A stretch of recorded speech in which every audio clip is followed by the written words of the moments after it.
नोंदी मिळालेल्या आहेत त्या नोंदीचा अहवाल घेऊन कायदा पारित करण्यासाठी आधार लागतो.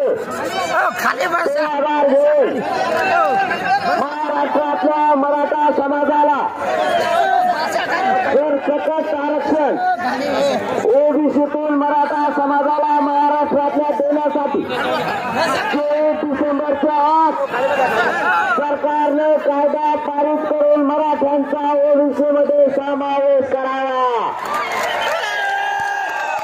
जर सरकारनं 23 डिसेंबर पर्यंत नाही केला तर 23 डिसेंबर 3च्या सभेतून पुढच्या आंदोलनाची दिशा ठरवली जाणार आणि पुढचे आंदोलन कसं आणि किती तारखेला ही तारीख जाहीर केली जाणार आहे. त्यामुळे सरकारनं या अंतर्गतीतून जमलेल्या राज्यातील मराठा समाजाची ही मागणी गांभीर्याने घेऊन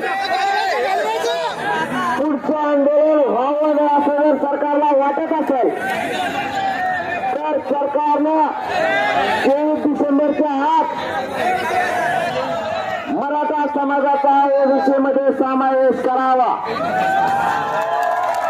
आणि ही 23 डिसेंबर इथे बसलेल्या 50 ते 60,000 पेक्षाही जास्त राज्यभरातून आलेल्या मराठा समाजाच्या बांधवानं एकमुखानं मागणी केलेली की 23 डिसेंबरला पुढील आंदोलनाची घोषणा करण्यात येणार आहे. मी एकट्यानं मागणी केली का? सगळ्याच्या मतातून 23 डिसेंबरला मराठ्यांचं पुढचं आंदोलन कसं आणि किती तारखेला हे तिथून जाहीर होणार. त्याप्रमाणे राज्यातले कानाकोपऱ्यातले मराठी आंदोलनात सहभागी होणार. याची सरकारने नोंद घ्यावी. आपली बैठक आज खरोखर या 10 एकर मध्ये जागा पुरणार नाही असं वाटलं नव्हतं. मराठी आले त्याबद्दल मनापासून मी तुमच्या चरणी खरोखर मुलगा म्हणून भाऊ म्हणून नतमस्तक होतो.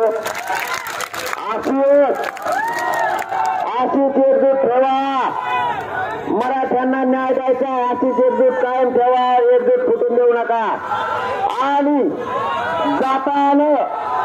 जाताना सगळ्या बांधवांनी शांततेत जायचं. गाड्या पळवायच्या नाही आणि कोणाचा पिकाला हात लावू नका. थोडं उपाशी राहिलं तरी आपल्यासाठी सहन करा पण कोणाच्या पिकाला हात लावू नका. शांततेचा थोडा त्रास होईल. पाणी नाही मिळालं तरी कोणाकडे नाही दिलं तर पिऊ नका पण लेकराला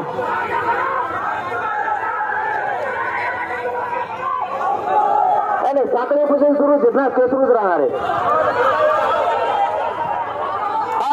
आणि विशेष करून आज मुख्यमंत्री एकनाथ शिंदे साहेब गृहमंत्री फडणवीस साहेब आणि दुसरे उपमुख्यमंत्री अजितदादा यांना जाहीर आव्हान आणि विनंती.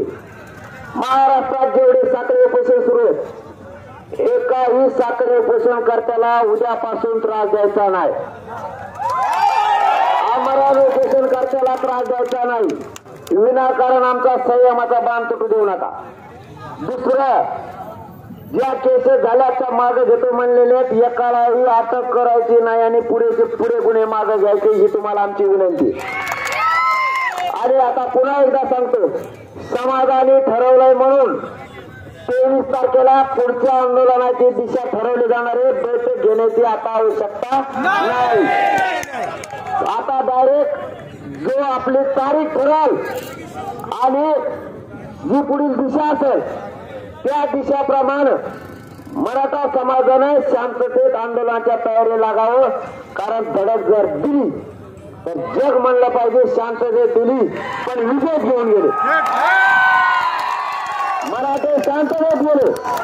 धडकही अशी दिली की जगात कोणी अशी धडक दिली नाही, पण शांततेत दिली. पण जाता घेऊन गेले एवढ्या तयारीनं. पण मी तुमच्या देवावर करतोय, तुमच्या सेवावर पाठबळावर करतोय. दिलेला शब्द पाळा, आंदोलन मात्र शांततेत. बस. कारण मग आरक्षण कसं मिळत नाही हे मग मात्र आपण बघणार, त्याची काळजीच करू नका.